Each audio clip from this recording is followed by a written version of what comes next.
Aujourd'hui les amis, je me trouve dans une ferme urbaine en plein Paris, dans le 20e arrondissement. C'est le paysan urbain. Ils font de la micro-pousse, ils font de la fleur coupée, de la fleur à bouquet, de la fleur comestible, des plants, plein de choses. Ils accueillent du public. Il faut absolument que vous les découvriez si vous habitez la capitale. Je vous présente l'un de ses fondateurs, Gérard. Les gens sont là-dedans et là-dedans. Voilà, ça c'est YouTube en fait.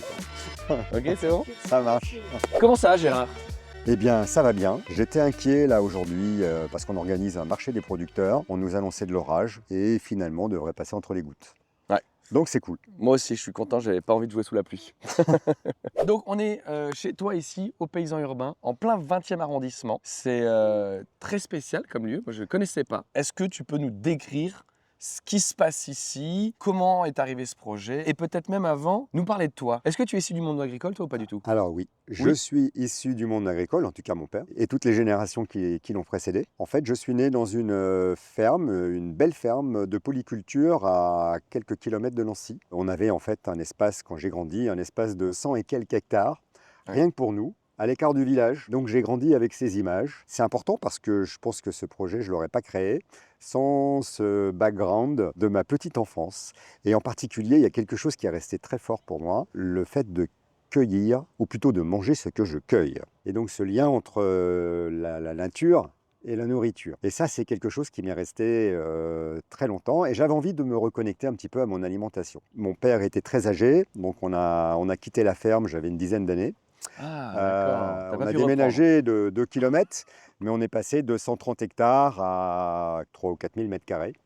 Donc ça a un petit peu changé mon enfance, mon mode de vie. Je me suis aussi désintéressé de l'agriculture. J'avais envie de la ville.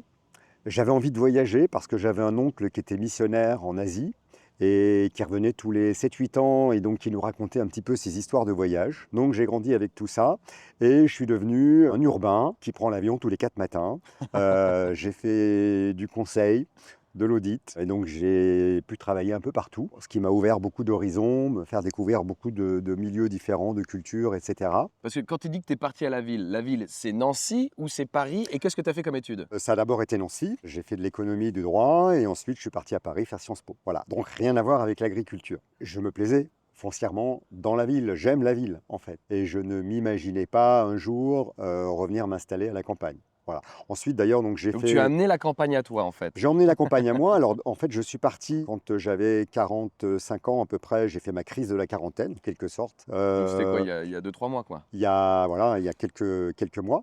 Et je suis parti en Amérique du Sud avec mon ami, mon copain, en fait. Et nous sommes allés à Buenos Aires. Nous avons restauré une vieille maison de San Telmo, c'est le quartier historique de Buenos Aires, que nous avons transformé en appart-hôtel. Voilà, ça a été une expérience qui a duré 5 ans. Ensuite, on a voyagé en Amérique du Sud. On s'est posé 2 ans en Colombie, à Bogota. Et à travers ces voyages, d'ailleurs, en Amérique du Sud, j'ai commencé un petit peu à cogiter sur l'agriculture urbaine, parce qu'il y avait déjà un peu d'agriculture urbaine en Amérique du Sud, notamment au Brésil. Donc, ça m'a fait un petit peu avancer dans mon projet. C'est quelque chose qui me trottait dans la tête. Et c'est en Cuba, rentrant... tu es allé à Cuba? Non, je suis jamais Non? allé à Cuba. Parce que niveau agriculture urbaine, ils Ouais, sont pas mal avancés aussi, hein. oui, tout à fait, ouais. Alors non, j'ai découvert en fait la micro-pousse sur le continent nord-américain en fait, où là ils avaient 20 ans d'expérience, d'avance Et sur alors nous. comment tu vas dans le Enfin, continent nord-américain? Parce que tu dis que tu es en Amérique latine. oui, mais ensuite bon, bah, j'ai continué à voyager, je suis allé voir des amis là-bas et voilà, j'ai découvert la micro-pousse là-bas en fait. Je suis revenu avec l'idée de construire un projet d'agriculture urbaine. J'ai eu la chance d'accompagner une amie qui voulait créer un jardin de cocagne à côté de La Rochelle. Qu'est-ce que c'est? Alors, le jardin de cocagne, en fait, ce sont des jardins de maraîchage, chantier d'insertion. Donc, en fait, on allie l'insertion avec une activité de maraîchage pour aider des personnes qui sont éloignées de l'emploi. Et donc, en l'aidant à monter ce projet, je suis rentré en contact avec le réseau Cocagne, qui m'a fait rencontrer aussi une autre personne, Benoît, qui lui aussi avait un projet d'agriculture urbaine, donc qui nous a mis en relation. Et c'est comme ça qu'est né le paysan urbain. On s'est rencontrés, on s'est posé à Romainville, dans le cadre d'une... Romainville, c'est dans quel Alors, département? Romainville, c'est à quelques kilomètres d'ici, en fait, c'est dans le 93. Et donc, à Romainville, en fait, on a eu l'opportunité d'occuper de manière éphémère une ancienne friche pour monter un projet d'agriculture urbaine. Donc, on a monté, en fait, un projet très roots avec une petite serre, voir si le modèle de création d'une ferme urbaine avec la micro-pousse avait du sens. Benoît avait cette idée déjà d'adjoindre à la micro-pousse de l'insertion. Et c'est comme ça qu'est né le projet, parce qu'en fait, moi, l'insertion, je n'y avais pas pensé dès le départ. Et ensuite, le projet a pris forme. On est resté 3-4 ans à Romainville, de 2016 à 2019. Mais on savait que c'était une occupation éphémère, donc il fallait vite chercher un terrain ou d'autres terrains. Et c'est comme ça que nous avons répondu d'abord donc à l'appel à projet ici de la ville de Paris, parce que Hidalgo a voulu développer l'agriculture urbaine de manière importante. Elle a eu, je pense, l'intuition du développement de l'agriculture urbaine, et aujourd'hui encore, Paris est regardé dans beaucoup de métropoles comme un exemple à suivre. Elle a lancé donc en fait l'appel à projet Pariculteur avec, dans la première édition, donc un certain nombre de toits, de parkings et ce terrain extraordinaire de 7000 m² qui est au-dessus des réservoirs d'eau non potable de la ville de Paris. Parce qu'en fait, la ville de Paris a conservé un réseau d'eau non potable qui date de la fin du 19e siècle et qui permet, par gravité, parce que là on est sur un point assez haut, de nettoyer les égouts, de nettoyer la voirie, sans utiliser, comme beaucoup de métropoles, de l'eau potable. Que je comprenne bien, il y a des eaux usées là-dessous. Alors, ce n'est pas des eaux usées. Alors C'est qu'est-ce que des eaux c'est? de pluie et des eaux qui sont pompées dans la Seine. Il y a une station de pompage à Austerlitz. Les agents de propreté, quand ils ouvrent des robinets dans les caniveaux pour nettoyer la voirie, Ouais. en fait, ça vient de ce réseau d'eau. En fait, c'est un réservoir qui occupe environ 5000 m² d'espace sur 7 mètres de haut. Donc, je te laisse faire le calcul pour En les mètres mètres cubes? cubes. C'est beaucoup. Voilà, je suis fâché avec les chiffres. Donc là, grosso merdo, on est assis sur 70 000 m³ de flotte non potable. Oui, exactement, dont je ne peux rien faire. Et là, elle est à combien de Elle est profondeur? environ, alors elle est à 50 cm du sol au droit des voûtes et elle est à non. 80 cm du sol au droit des murs. Et comment les gens y font pour y accéder? Ah bien, tu vois, il y a une tour là. La tour qui est Voilà. là? Alors celle-ci, en fait, elle Mais dessert non. un chemin de ronde, mais il y a 2 autres tours de l'autre côté.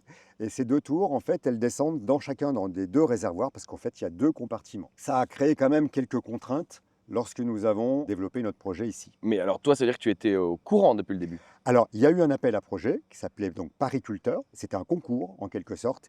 Ici, en fait, sur ce site, il y a eu une dizaine de projets qui ont été déposés, qui nous ont choisis, nous, parce qu'on respectait bien le cahier des charges au niveau des problèmes de portance, pour ne pas se retrouver dans le réservoir, parce que nous avions un modèle qui, économiquement, avait déjà fait ses preuves dans notre ferme pilote de Romainville, et parce qu'on avait une dimension aussi d'insertion et d'éducation à la nature pour la petite enfance, parce que ça, c'est également un élément très important de notre modèle. Ce projet était suffisamment complet pour attirer les faveurs du jury. À l'époque, en plus, le jury de Pariculteur 1 était un jury international, c'est-à-dire qu'en fait, l'équipe d'Hidalgo avait fait venir des personnes de pays en particulier d'Europe du Nord ou du Canada qui avaient de l'expérience en agriculture urbaine. Voilà, c'était très intéressant d'ailleurs. Ce qui veut dire qu'ici, le paysan urbain est locataire ou propriétaire? Alors, on est comme un locataire, c'est-à-dire donc on est bien sûr donc sur le domaine public de la ville de Paris. Quand on est en fait sur le domaine public, ce n'est pas un bail classique, c'est ce qu'on appelle une convention d'occupation. Donc, compte tenu du fait qu'on a fait quand même pas mal d'investissements, nous avons eu une convention d'occupation de 20 ans, 20 ans, qui a commencé quand? qui a commencé en 2018. 2018, ok, donc 2028, 2038. Voilà, Jusque ça nous laisse le temps et d'ailleurs, donc, si le projet continue à fonctionner, il n'y a aucune raison que la ville de Paris demande de faire les ne valises. nous le... Voilà, exactement. D'autant plus que donc, on est par définition sur un terrain qui n'est pas constructible du fait de ces réservoirs. D'accord, ok. Sur un terrain comme celui-ci, bah forcément, on doit adapter également ses cultures, en plus d'adapter ses infrastructures. Qu'est-ce que vous faites exactement aux paysans urbains? Parce que tu l'as dit, il y a de l'éducation à la petite enfance, il y a de la micro-pousse qu'on va aller voir ailleurs, mais il y a aussi tout plein de fleurs. J'ai pas vu beaucoup de maraîchage encore en arrivant, alors je ne sais pas s'il y a des raisons à cela. Quand j'ai démarré la micro-pousse, c'était donc en 2016-2017, la micro-pousse n'était connue que de la haute gastronomie et venait intégralement des Pays-Bas, où il y a un acteur qui s'appelle Coppercress, qui produit de la micro-pousse sous LED, sous des serres extrêmement sophistiquées, avec un modèle écologique qui est quand même assez discutable, qui en fait était distribué à Rungis pour la haute gastronomie. Et donc on a eu l'idée en fait de proposer un produit alternatif de micro-pousse, c'est-à-dire une micro-pousse qui soit coupée, prête à l'emploi, à la différence de celle qui était jusque-là connue, qui était en fait encore en culture, dans un substrat inerte, parce qu'en fait c'est de l'hydroponie, alors que nous en fait nous avons choisi un mode de culture avec un substrat organique, donc à base de tourbe et que nous remplaçons progressivement avec des matériaux plus renouvelables comme du terreau de feuilles. mais qui permettent en fait de produire une micro-pousse qui a une saveur plus forte. Voilà, des produits qui ont plus de sens selon nous d'un point de vue écologique et qui aussi donnent beaucoup de travail puisque le fait de les couper, de les laver, de les sécher, de les mettre en pot, c'est un process qui nécessite beaucoup de main-d'œuvre et qui donc s'adapte bien à une entreprise d'insertion. Qui plus est, la micro-pousse, on peut la produire toute l'année, donc on peut donner du travail toute l'année. À la différence du maraîchage, où c'est une activité qui est par définition très saisonnière et les structures d'insertion qui sont dans le maraîchage ont toujours le problème de savoir qu'est-ce que je fais de mes salariés pendant les mois les plus creux de l'hiver. On n'a pas ce problème-là. Donc c'est pour ça qu'on a commencé par la micro-pousse, parce que beaucoup de valeur ajoutée au mètre carré, on fait environ 25 cycles de culture dans l'année. Voilà, alors ça peut être une semaine l'été et ça peut être 3 semaines ou un peu plus l'hiver.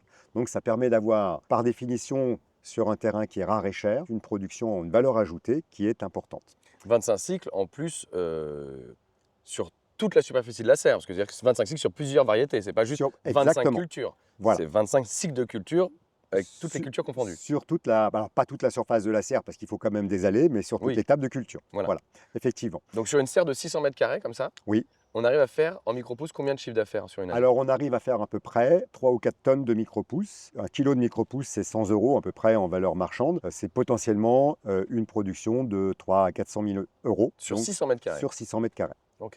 Voilà. Donc ça permet en fait de bâtir un modèle économique. Bien sûr. Et là, en plus, tu es au plus proche des consommateurs. J'imagine que tout ça part dans les restaurants directement à Paris. Donc tout ça a du sens. Alors on travaille avec les restaurants, on travaille avec les traiteurs, on travaille avec des grossistes qui travaillent avec la restauration. Parce qu'en fait, d'ailleurs, on a démarré avec des grossistes parce que sinon, c'est trop compliqué en termes de logistique. On a également très vite travaillé avec le grand public à travers des circuits courts, la ruche qui dit oui, des épiceries locales un peu haut de gamme, etc. Et donc aujourd'hui, on fait quand même un quart de nos ventes auprès du grand public et 3/4 auprès de la restauration professionnelle. En direct ou via des grossistes. 3/4 restauration quand même. Hein. Oui. Donc c'est vraiment le là où il y a gros le de la part marché. de marché. Ouais. C'est là où il y a le marché. Ok, intéressant ça. Alors donc, en fait, il aurait été dommage de n'occuper que 660 mètres carrés de notre du terrain. territoire. Exactement. Donc on s'est dit, qu'est-ce qu'on peut faire du reste voilà. en fait. Voilà. Et donc progressivement, on a cherché d'autres activités. Tout naturellement, on est allé vers la fleur comestible parce que les chefs qui nous achètent des micro-pousses, ils aiment aussi la fleur. Voilà. Et là aussi, il y avait assez peu d'offres hyper locales. Et c'est un produit également donc, qui se vend très frais, qui nécessite de la main-d'œuvre, etc. Donc on a démarré donc, de la fleur comestible. Ça, c'était notre deuxième activité. La production ici a démarré en 2020 de micro-pousses et la fleur comestible, on l'a enchaînée l'année suivante. Ensuite, on s'est développé dans une activité de pépinière.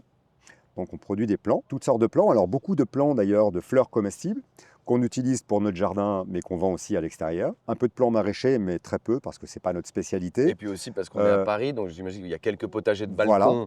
Exactement. Et de là à vendre allez, 50 plants pour un particulier, il ne fait pas son potager sur son balcon. Absolument, voilà. Donc des plantes aromatiques, des plantes ornementales d'extérieur. Donc voilà, aujourd'hui, on fait environ 20 000 plants par an.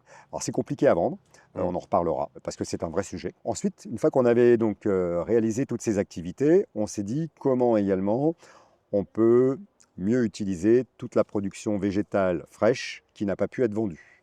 Et on s'est mis à faire des tisanes fleuries. Donc on intègre dans toutes nos tisanes à la fois des feuilles et des fleurs qu'on a fait sécher. Donc on a là juste derrière toi, il y a un séchoir.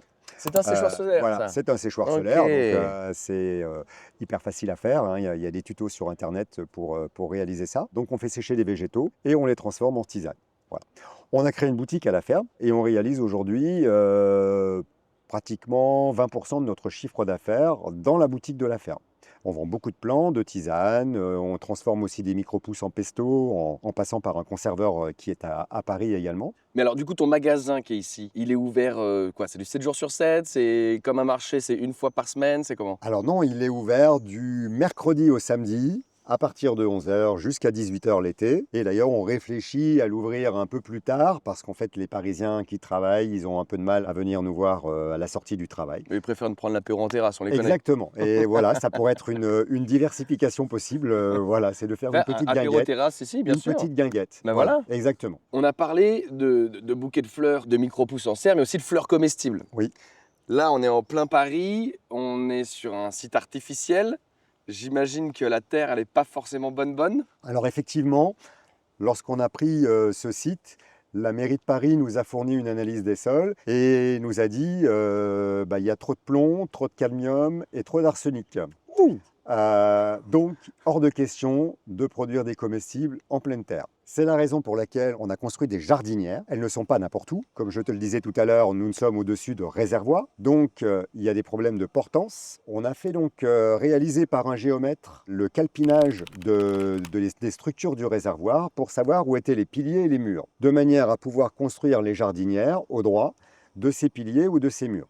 Et donc, les fleurs comestibles, des plantes aromatiques, tout ce qui est comestible est cultivé dans ces jardinières. Ce qui fait qu'il nous reste plein d'espace, parce qu'en fait, il doit rester 70% de l'espace qui n'est pas constitué de murs et de piliers. Et donc, on s'est demandé... Qu'est-ce qu'on en fait? Qu'est-ce qu'on en fait? Notre jardinier, qui adore les fleurs, il avait envie de faire de la fleur en bouquet. Et donc, on a aussi réalisé donc, une activité supplémentaire qu'on a démarrée l'année dernière, de fleurs en bouquet avec un principe d'autocueillette. Ah ouais. Alors, on propose directement des bouquets à la boutique, Ouais. mais aussi tous les mercredis et les samedis, les Génial. Parisiens peuvent venir, voilà. C'est souvent en fait d'ailleurs donc des familles qui viennent avec des enfants pour créer leur bouquet.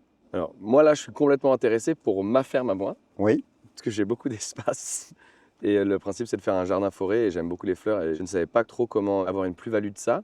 Et là, tu me donnes une super idée. Oui, l'autocueillette, je pense que c'est quelque chose qui est très vertueux. En fait, ça attire les enfants, hein, bien sûr, donc c'est très familial comme public. Et en fait, ils vont retrouver ce que moi j'ai connu quand j'étais gamin, le principe de la cueillette, le plaisir de la cueillette. On a aussi volontairement disséminé à certains endroits de la ferme des framboisiers, des groseilliers, etc. Et on sait que donc c'est pas pour notre production à vendre à la boutique, mais les visiteurs, ils vont chaparder quelques fruits ici et là. Et ça va aussi participer à cet émerveillement du public, en fait. C'est Voilà. génial. C'est génial. Il y a plein d'activités, c'est quand même très beau ce que vous faites comme chiffre d'affaires, mais du coup, vous êtes très nombreux et nombreuses à travailler ici.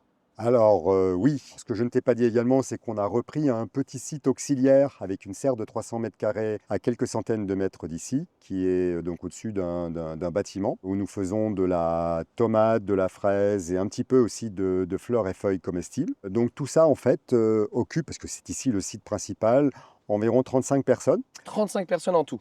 35 personnes en tout, et dans ces 35 personnes, il y a environ 25 personnes qui sont en parcours d'insertion, donc dans le cadre de notre activité d'insertion par l'activité économique. Alors comment ça marche ça? Alors en fait, nous sommes conventionnés avec l'État, donc c'est comme un contrat. Donc nous devons recruter des publics qui sont éloignés du marché de l'emploi, qui obéissent à certains critères, par exemple qui sont bénéficiaires du RSA, qui sont au chômage depuis plus de 2 ans, qui ont des problèmes de handicap, des personnes qui sont allophones, qui ont le statut de réfugié, des jeunes qui sont en situation d'échec et voilà, donc qui ont besoin là aussi de redémarrer. Ça peut être aussi des personnes qui ont fait des burn-out, des dépressions sévères et donc qui ont complètement perdu pied. Donc on a en fait un public qui est extrêmement varié. Et en fait, l'État nous conventionne, d'abord pour remettre ces personnes à l'étrier, leur redonner confiance et estime de soi. Voilà, et ça c'est très important et notre modèle est extrêmement gratifiant à ce niveau-là parce que notamment les micro-pousses, c'est des cycles très courts de production, donc on voit le résultat de son travail. La fleur, c'est quand même également donc une activité qui est très valorisante, qui est très belle, etc. On apporte du beau et du résultat à nos salariés. Et donc ça, c'est super puissant pour remettre des personnes en confiance et en estime de soi. Mais alors, ce qui veut dire, tu as une convention avec l'État. Mais Oui. est-ce que c'est l'État qui recrute pour toi? C'est toi qui recrutes? Est-ce que les gens viennent à toi? Est-ce que tu dois aller vers des associations? Comment tu fais? Alors, c'est un peu les deux, c'est-à-dire qu'il y a des personnes qui viennent à nous ou d'autres associations qui viennent à nous, mais c'est aussi Pôle emploi, enfin aujourd'hui France Travail, qui nous amène des candidats. Et donc la convention que nous avons avec l'État, sauf cas particulier, en 2 ans maximum, nous devons construire avec eux un projet professionnel vers l'emploi ou vers une formation qualifiante. Et pour ça, nous avons donc en fait une conseillère en insertion professionnelle qui travaille à plein temps pour nous et qui va accompagner toutes ces personnes pour construire leur projet professionnel. Voilà, et c'est pas toujours évident. L'insertion, c'est super valorisant quand on a des résultats, et on a parfois des résultats extrêmement formidables, c'est-à-dire des personnes qui, en 6 mois, 1 an, accomplissent une transformation fantastique. Et puis nous avons aussi des personnes que nous avons portées pendant 2 ans et pour lesquelles après il y a voilà, il y a un abandon, etc. Il y a aussi une frustration à travers l'insertion. C'est vraiment un métier difficile, mais c'est un métier passionnant. L'insertion, donc, c'est une valeur ajoutée essentielle de notre modèle. Donc il y a la production agricole, il y a l'insertion, et il y a un troisième élément qui est important pour nous, c'est tout ce qui est transmission, éducation. Cette pédagogie, cette transmission, vous la faites avec les écoles, avec les entreprises aussi? Dès l'origine en fait du projet, c'est de travailler en premier lieu avec la petite enfance, c'est-à-dire la maternelle et l'école primaire. Parce que c'est là où on a, je dirais, le pouvoir d'infusion le plus fort. C'est-à-dire qu'on s'est aperçu qu'après au collège, les gamins sont déjà beaucoup moins réceptifs aux thématiques que l'on propose.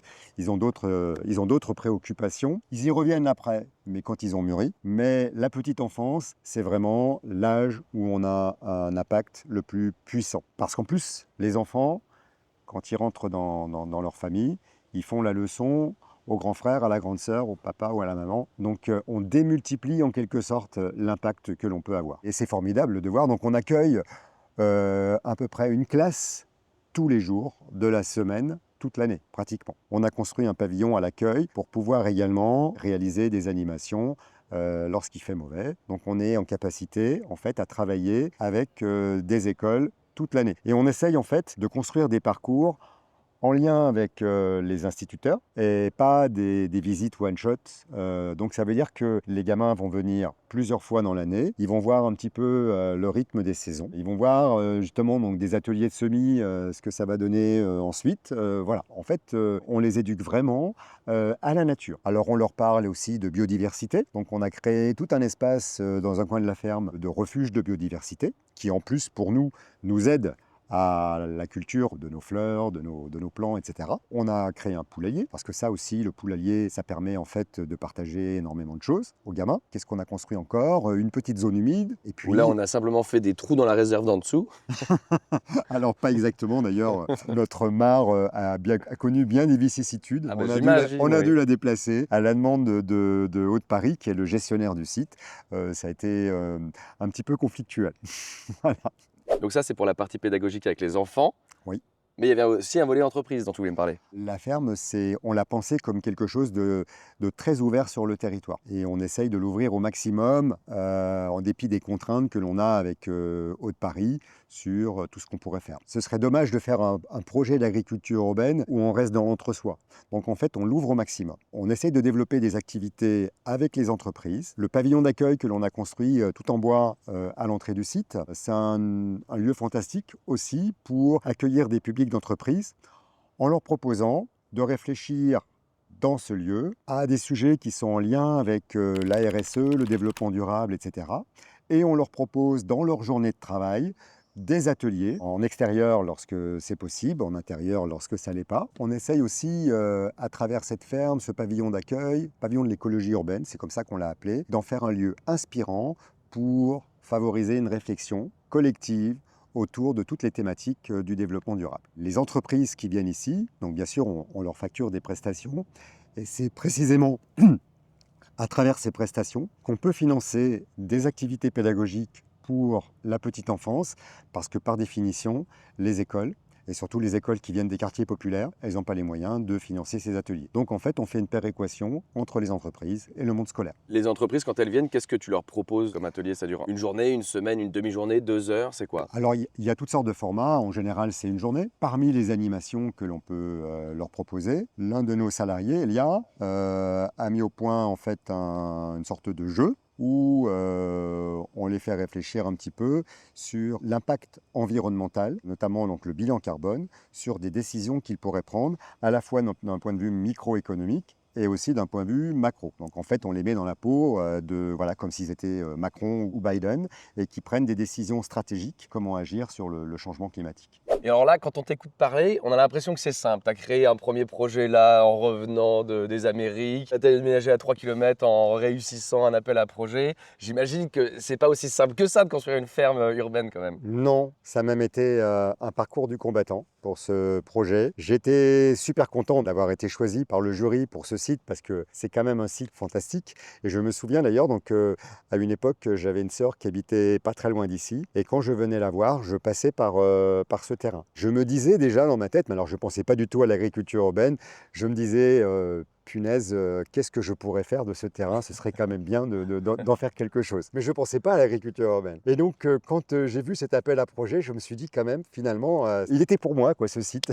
J'avais déjà pensé il y a longtemps. Et ensuite, bon, j'ai déchanté. Et je dois dire qu'il y a beaucoup de personnes qui m'avaient dit, laisse tomber, c'est trop compliqué. Parce que quand j'ai présenté le projet, donc il y a eu des réunions publiques qui avaient été organisées par la mairie du 20e, où on avait donc présenté notre projet. J'ai eu très vite quelques personnes qui étaient hostiles au projet. D'abord parce que j'ai parlé d'insertion. Et donc, dans la tête des gens, l'insertion, ça veut dire des publics qui sont différents, qui sont potentiellement dangereux. Il y a tout un imaginaire qui se crée. Et puis aussi parce que certaines personnes ne comprenaient pas qu'on ne transforme pas ce site en jardin public. Or, c'était impossible de créer un jardin public ici, puisque c'est toujours un site en exploitation de Haute-Paris pour la gestion des eaux non potables. Mais toujours est-il que j'ai eu droit à un recours lorsque j'ai déposé mon permis, et ça m'a fait perdre à peu près un an et demi, avec donc beaucoup de difficultés, plus les informations que m'avait données Haute-Paris lors de l'appel à projet n'étaient pas suffisantes, parfois même erronées, et donc j'ai dû refaire mon projet de A à Z,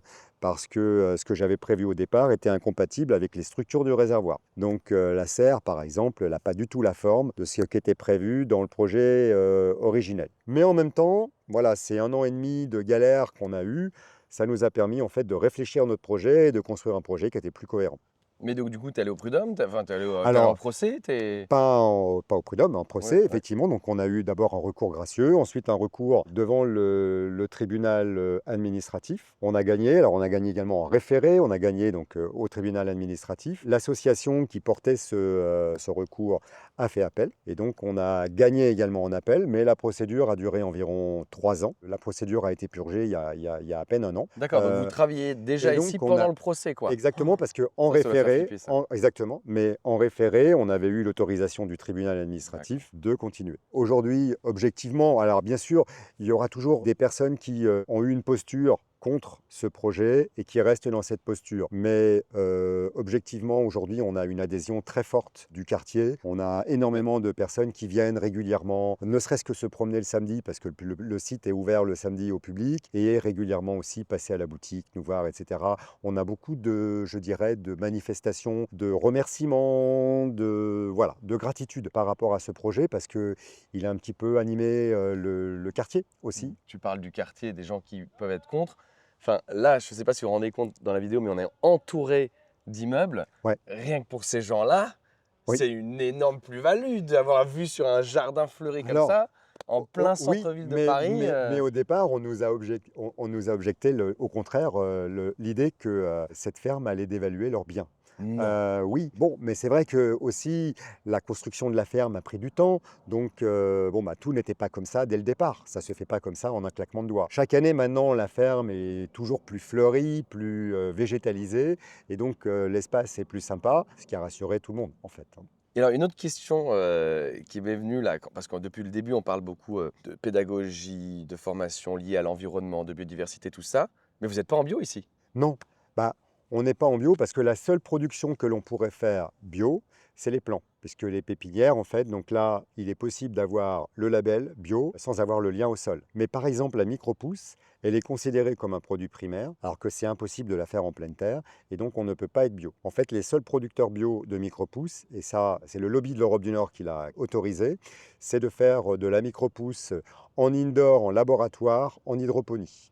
Donc en fait, sous LED. Donc c'est aberrant, mais c'est-à-dire que la micropousse bio, potentiellement, il n'y en a quasiment pas en France, c'est de la micropousse de laboratoire. D'accord. Et sur les fleurs, par exemple? Et sur les fleurs, non. Les fleurs, en jardinière, elles ne peuvent pas être bio puisqu'il n'y a pas le lien au sol.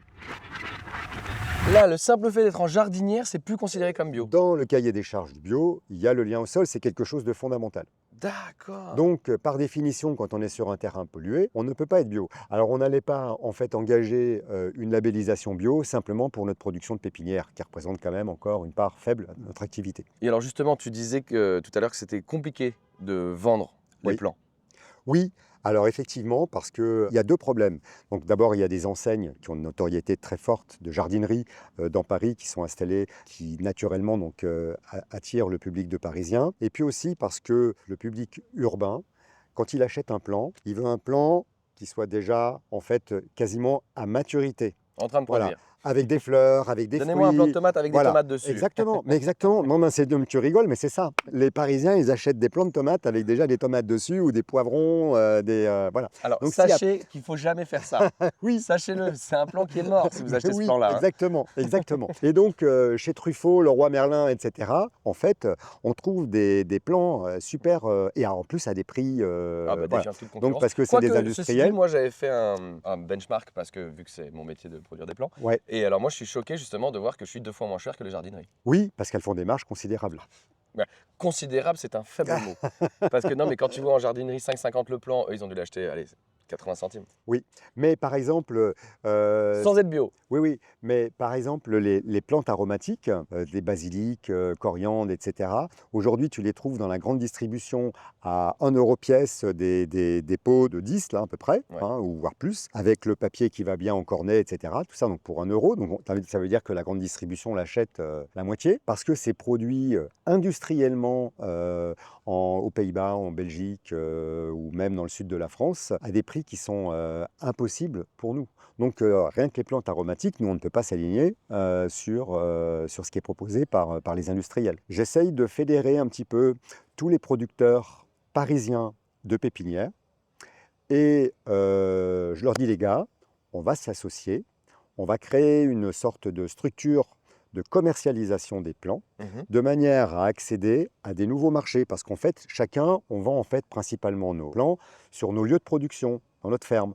Voilà, alors c'est bien, hein, ça marche bien, on vend peut-être 10 000 plants par an ici. Les Parisiens, ils ne vont pas traverser Paris pour aller acheter des plants. Ou alors ils vont chez Truffaut. Truffaut ou autre, hein, Oui, pardon, je ne vais pas faire de marque. Mais bon, Botanique, j'aime bien Truffaut parce qu'en fait, la Fondation nous aide et j'aime beaucoup. Alors donnez-nous de l'argent, Truffaut. Donc, c'est d'unir nos forces pour pouvoir justement accéder à des nouveaux canaux de distribution, les conciergeries d'entreprise, les marchés de plein vent. Parce qu'en fait, la pépinière, c'est très saisonnier. Les annuels, il faut les vendre de avril à mi-juin. Après, c'est trop tard. Peut-être créer aussi des boutiques éphémères en se mutualisant pour avoir une offre importante. J'essaye de secouer le cocotier pour structurer une filière de pépinières de quartier parisienne. Et en particulier parce qu'en fait, l'essentiel des productions de plants parisiens, c'est des structures qui sont dans l'est de Paris ou la proche banlieue nord et est de Paris. Bah là, Gérard, on a fait un sacré tour quand même. Est-ce que tu as autre chose à nous rajouter sur l'historique, des choses qu'on devrait savoir? Lorsque tu passeras dans la serre, tu verras des choses que tu n'as jamais vues. Oh là, tu nous teases là. Oh, le teasing. Donne-moi un petit truc à manger en plus. Le système de chauffage. Ok, comme ça j'irai poser mes questions là-dessus. Ok, super, bah merci beaucoup Gérard. Je t'en prie. Du coup, nous on part en balade avec Elia, il me semble. Et Mathéo. Et alors Mathéo, je crois qu'il m'a dit qu'il faisait un atelier pesto pour l'instant, Ah oui, on le verra absolument. plus tard. Ou Ouais. peut-être qu'on va aller lui dire coucou. Comme Gérard vous l'a dit, ils font pas mal d'ateliers et en ce moment, évidemment, il y en a un sur la ferme en ce moment et on va passer les voir, leur faire un petit coucou. Et Elia, on va aller le chercher. Comment il est arrivé ici, Elia d'ailleurs? Alors Elia, il est arrivé ici volontaire en service civique. D'accord. Et comme on a vu que c'était quelqu'un plein de potentiel, avec beaucoup d'idées, beaucoup de talent, eh bien on l'a gardé. Malheureusement, il va partir pour de nouveaux horizons, là très prochainement, parce qu'en fait il a un projet d'installation dans le Limousin avec des potes à lui. Eh ben, il va nous parler de tout ça Voilà. et on va le voir. À tout de suite Gérard. Bâtard. Oui. C'est la plante qui engourdit la langue. Merci d'avoir regardé cette vidéo. Si elle t'a plu, tu peux me le dire en commentaire. Pense à t'abonner, à mettre un like et à activer la cloche pour ne pas rater la deuxième partie de cette vidéo qui sortira mercredi. Et si tu veux venir me voir sur scène, les dates s'affichent juste ici. Allez, ciao!